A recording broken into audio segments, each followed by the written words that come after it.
courtroom smelled like old wood and floor polish, and Brenda Whitfield told herself she was not going to cry.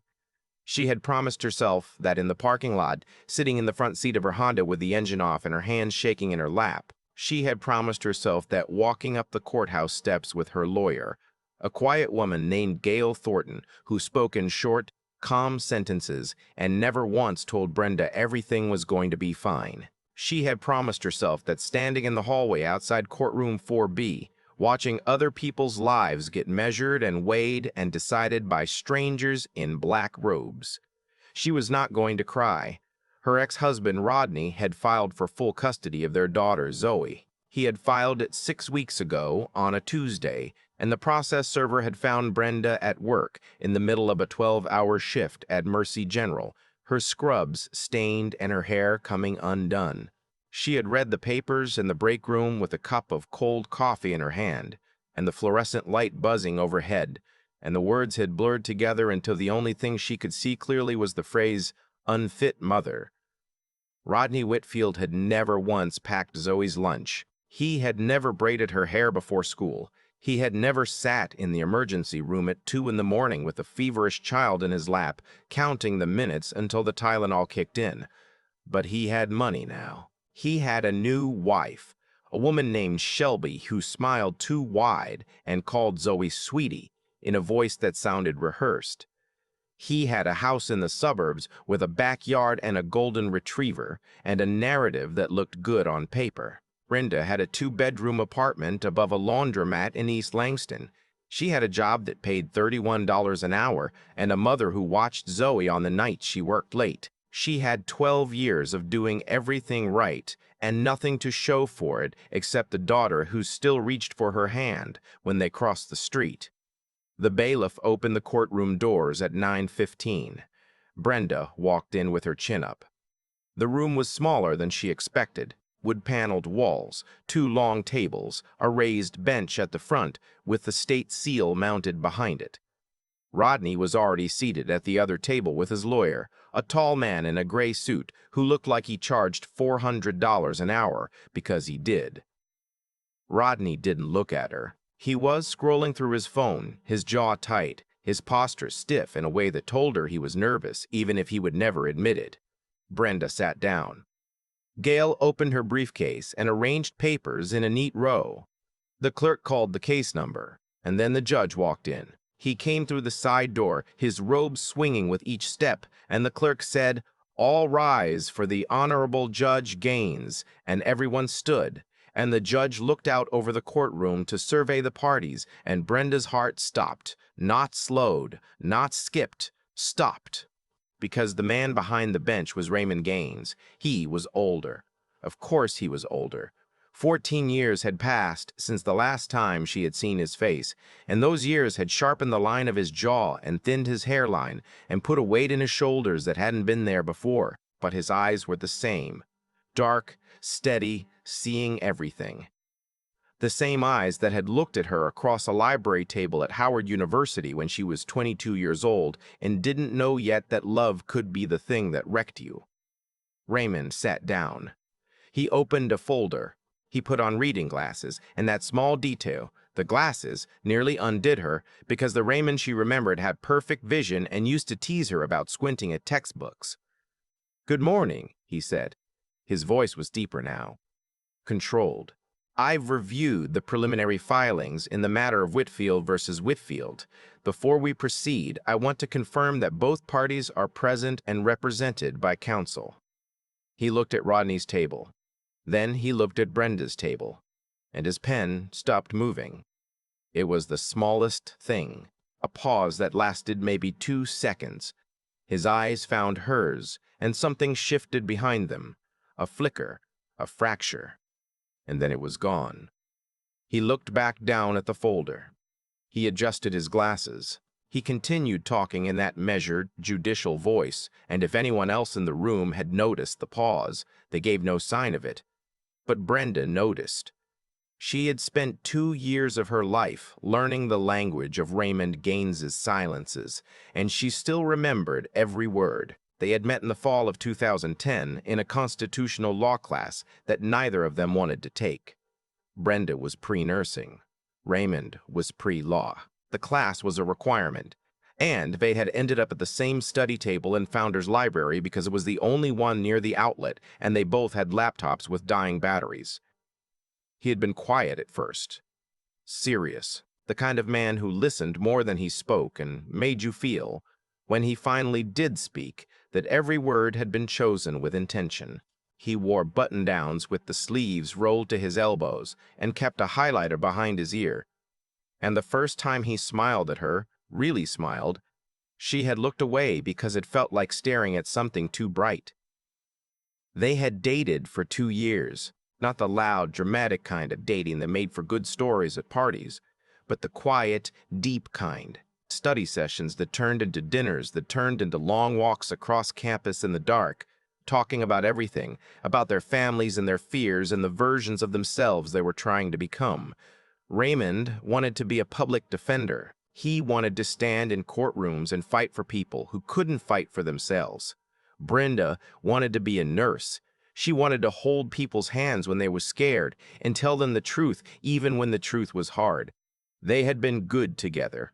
Really good. The kind of good that made other people jealous and made Brenda believe, for the first time in her life, that she might be the kind of woman someone could choose and keep choosing. And then his mother got sick. Estelle Gaines lived in Meridian, Mississippi, in the house where Raymond had grown up. She had been diagnosed with early-onset Alzheimer's at 56, and the diagnosis had arrived like a bomb in the middle of Raymond's second year of law school. He had to go home. He had no siblings, no father in the picture, no one else to do what needed to be done. He told Brenda on a Sunday afternoon in her dorm room. He sat on the edge of her bed with his hands folded between his knees and his eyes on the floor, and he said he was leaving. Not for a semester, not for a year. Leaving. She had asked him if they could make it work. Long distance. Visits, phone calls. He had said no. Not because he didn't love her. She knew that. She had always known that. He said no because he knew what was coming. The slow, grinding loss of watching his mother disappear, one memory at a time, and he didn't want Brenda to carry that weight. He didn't want her waiting for a man who might not come back the same. She had argued. She had cried. She had told him he was making a decision for both of them, that he had no right to make alone. He had held her face in his hands and pressed his forehead against hers and said, "I know." And then he left. Brenda had graduated. She had moved to Virginia, then to Langston, Illinois. She had married Rodney because he was charming and persistent, and because she was tired of being careful. She had Zoe, and Zoe had become the center of everything, the gravity that held Brenda's world in orbit. And when the marriage fell apart, as marriages built on the wrong reasons always do, Brenda had picked up the pieces and kept going because that was what she did. That was what she had always done. She had not thought about Raymond Gaines in years. That was a lie. She had not let herself think about Raymond Gaines in years.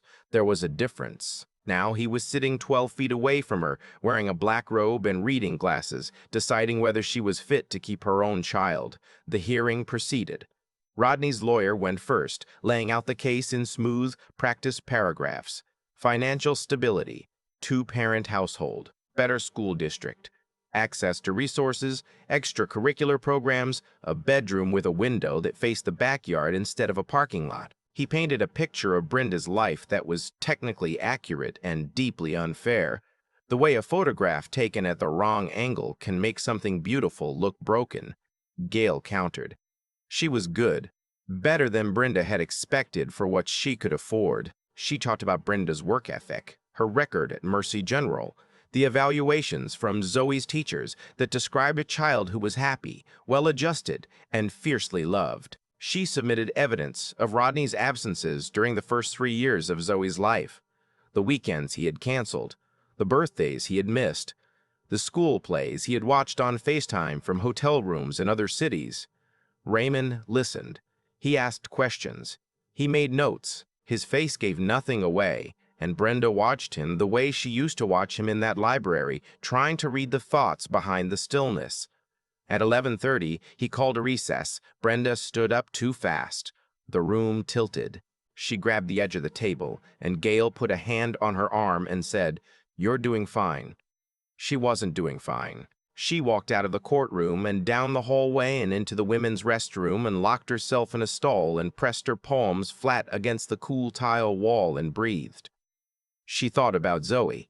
Zoe, who was 10 years old and loved strawberry Pop-Tarts and braided friendship bracelets and the color purple. Zoe, who slept with a stuffed rabbit named General Flops that she'd had since she was 3. Zoe, who had looked at Brenda that morning before school and said, "Mom, you're going to win, right?" And Brenda had said, "I'm going to try," because she never lied to her daughter, not even when the truth made her voice shake. She thought about Raymond. She thought about the fact that he had become a judge, not a public defender, and she wondered what had changed. She thought about his mother in Meridian and whether she was still alive or whether the disease had taken her the way it takes everyone, in pieces, until the person you loved was a stranger, wearing a familiar face.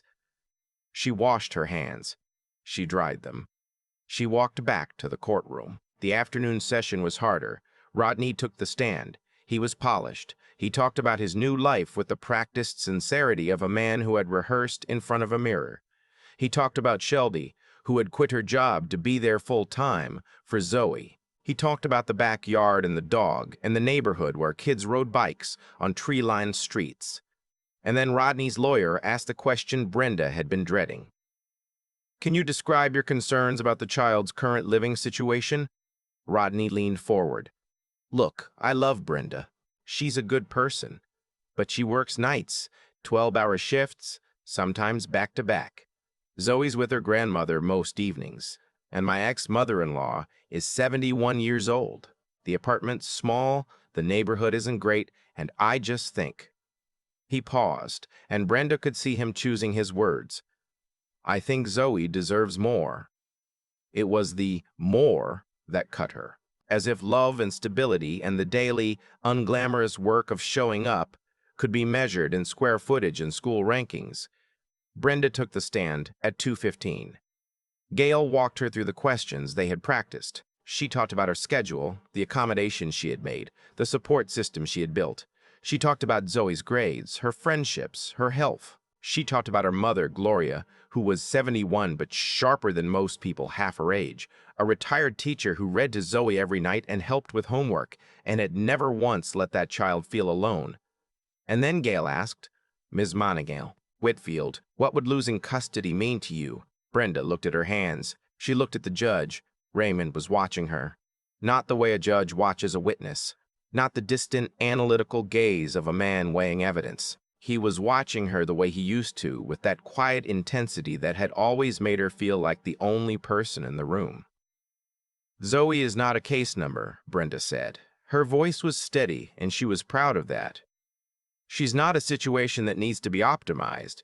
She's my daughter. I have been her mother every single day of her life. Not when it was convenient, not when it looked good, but every day. On the days I was tired, and the days I was scared, and the days I didn't know how I was going to make it work. I was there. I am there, and I am asking this court to see that." The courtroom was quiet. Raymond wrote something in his folder. He did not look up. At 3 o'clock, he adjourned the hearing and said he would issue his ruling in 7 days. 7 days. Brenda could survive 7 days. She had survived worse. She gathered her things. She thanked Gail. She walked toward the door, and she was almost there, almost out, when the clerk caught her arm and said, "Ma'am, Judge Gaines would like to see you in his chambers." She froze. Gail frowned. "That's unusual. He's asked to see both parties separately," the clerk said. "Standard procedure in custody matters. Mr. Whitfield has already been seen." Gail nodded and said, "I'll be right outside." Brenda followed the clerk through a side door and down a short hallway to a closed office door. The clerk knocked, opened it, and stepped aside. Raymond was standing behind his desk. He had taken off the robe. Underneath, he wore a white dress shirt and a navy tie, and without the robe, he looked less like a judge and more like the man she remembered. He was holding a coffee mug with both hands, and when she walked in, he set it down carefully, as if he didn't trust his grip. "Close the door, please," he said to the clerk. The door closed. They looked at each other. 14 years collapsed into nothing. Every carefully constructed wall, every practiced indifference, every time she had told herself she was over it, all of it dissolved in the space between them like sugar in hot water. "Brenda," he said. "Raymond." He took a breath. "I need to tell you something, and I need you to hear me out before you respond." She waited. "I'm recusing myself from this case." The words landed in the room like stones dropped into still water. "What?" she said. "I have a personal conflict of interest. I should have caught it when the case was assigned, but the filing listed your married name, and I didn't make the connection until I saw you this morning. I've already filed the recusal paperwork. Judge Adeyemi will take over. She's fair. She's thorough. Your daughter will be in good hands." Brenda stared at him. "You're stepping away." "I have to. You know I have to." She did know. She knew the ethics, the rules, the reasons, but knowing didn't stop the wave of something. Relief, anger, loss, she couldn't name it, that rose in her chest and pressed against her ribs. "How is your mother?" she asked, because it was the only safe thing she could think of to say. Raymond's face changed. The composure cracked, just slightly, the way ice cracks on a pond in early spring. Thin fracture lines spreading outward from a single point. "She passed," he said, 4 years ago. "I'm sorry. She went easy at the end.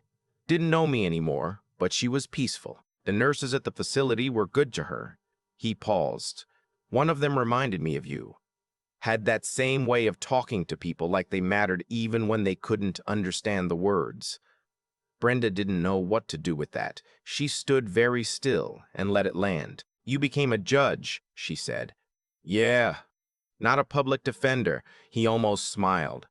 "I was. For 6 years in Jackson, Mississippi.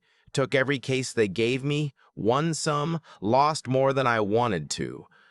And then a seat opened up on the circuit bench and I thought," he trailed off, "I thought maybe I could do more good from up there. Can you?" "Some days." The room was quiet. Outside the window, she could hear the sounds of Langston going about its business, cars and voices, and the distant hiss of a bus pulling away from the curb. "I didn't know you were here," she said. "In Langston. I've been here 2 years. Moved after my mother passed. Needed somewhere that didn't remind me of everything I'd lost." He looked at her. "I didn't know you were here either." Small world. Small town. She wanted to ask him why. Why he hadn't called. Why he hadn't written. Why he had made the decision to cut clean instead of letting them try. Letting them fail if they were going to fail, but at least giving them the chance. She wanted to ask him if he had ever sat in a quiet room and thought about her the way she had thought about him, not constantly, not obsessively, but in the small, unexpected moments. In the way a song on the radio could stop her mid-sentence. In the way the smell of highlighter ink in an office supply store could make her chest ache. She didn't ask any of it. Instead, she said, "Zoe is everything to me." "I know," he said. "I saw that today. Anyone would." "Will she be okay with the new judge?" "Judge Adeyemi has 3 kids of her own. She sees through performance. She'll look at the facts, and the facts are on your side, Brenda. They always were." She nodded. She turned toward the door. "Brenda." She stopped. "After the ruling comes through, whatever it is, would you?" He paused. He pressed his thumb against the edge of his desk, a small, nervous gesture she remembered from a lifetime ago. "Would you want to get coffee sometime? Not as a judge, not as a case, just as someone who owes you a conversation that's 14 years overdue." She didn't answer right away. She thought about Zoe. She thought about Rodney and Shelby, and the custody fight, and the apartment above the laundromat, and the 12-hour shifts, and the tired, beautiful, imperfect life she had built with her own hands. She thought about the girl she had been at 22, sitting in a library with a dying laptop, looking across the table at a man who listened like it was an act of devotion. "Coffee," she said. "After the ruling. After the ruling." She opened the door. She walked down the hallway and past the clerk's desk and through the lobby, where Gail was waiting with her briefcase and a question on her face. "Everything okay?" Gail asked. "He recused himself," Brenda said. "New judge. AZM." Gail's eyebrows went up. "That's actually good news. A day Emmy solid." They walked out of the courthouse together. The afternoon sun was low and gold over Langston, and the trees along the courthouse lawn were turning orange and red, and that particular shade of brown that looks like rust but is really the color of things letting go. Brenda drove to her mother's house. Gloria met her at the door with a dish towel over her shoulder and reading glasses pushed up on her head, and the smell of garlic bread coming from the kitchen. "Well," Gloria said, "7 days, new judge. It's going to be okay." Gloria studied her daughter's face the way she always did, looking for the truth underneath the words. "Something else happened. I'll tell you later." Zoe came running down the stairs. She was wearing mismatched socks and had purple marker on her left hand, and her hair was half braided because Gloria had been in the middle of doing it when Brenda walked in. "Mom!" Zoe crashed into her like a small, warm missile. "Did you win?"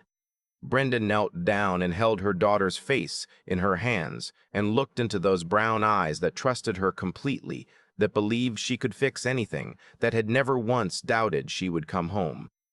"Not yet, baby," she said, "but we're close." The ruling came 6 days later, not 7. Judge Raymond didn't need the extra day. Brenda got the call from Gail at 7 in the morning before her shift. She was standing in the kitchen in her scrubs, pouring cereal for Zoe, and when her phone rang and Gail said, "Full custody," she didn't even hesitate. Brenda set the cereal box down very carefully and walked into the bathroom and closed the door and pressed her back against it and let the tears come.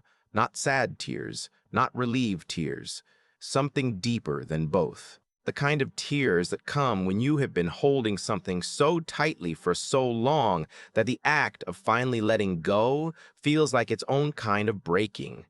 Zoe knocked on the door. "Mom, you okay?" "I'm great, baby. I'll be right out." She washed her face.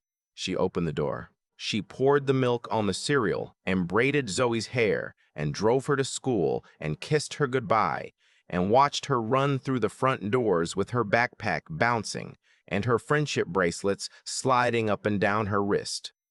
Then she sat in the car for a long time.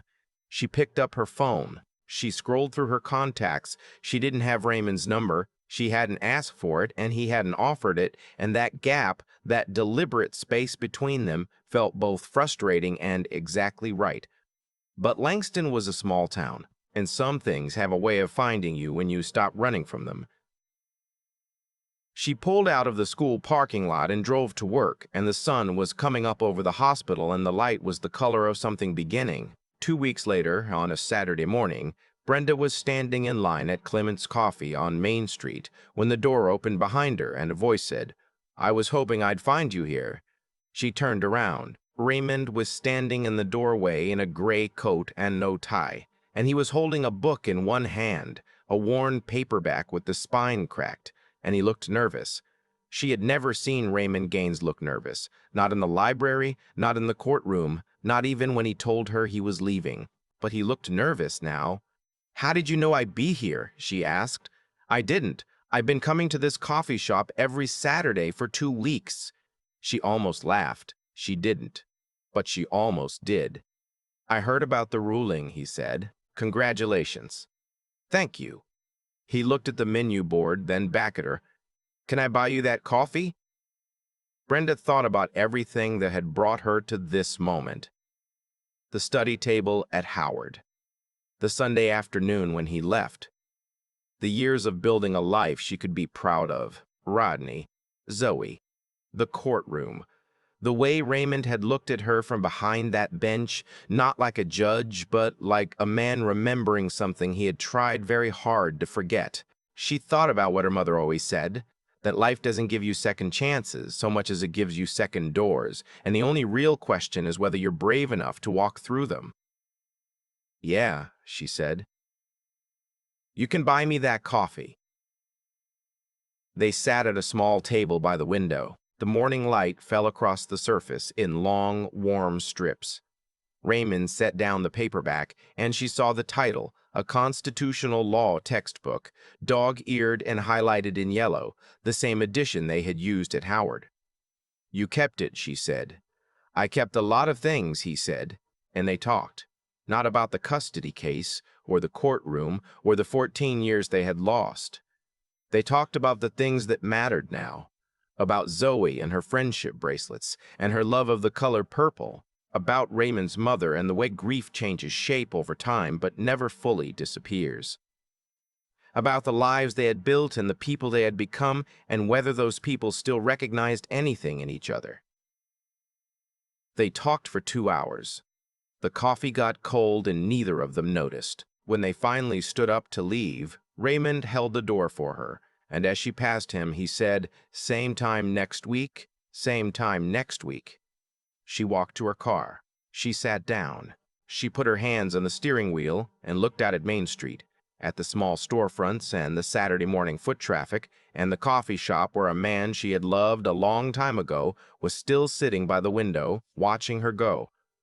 She started the engine, and for the first time in 14 years, the weight she carried felt lighter.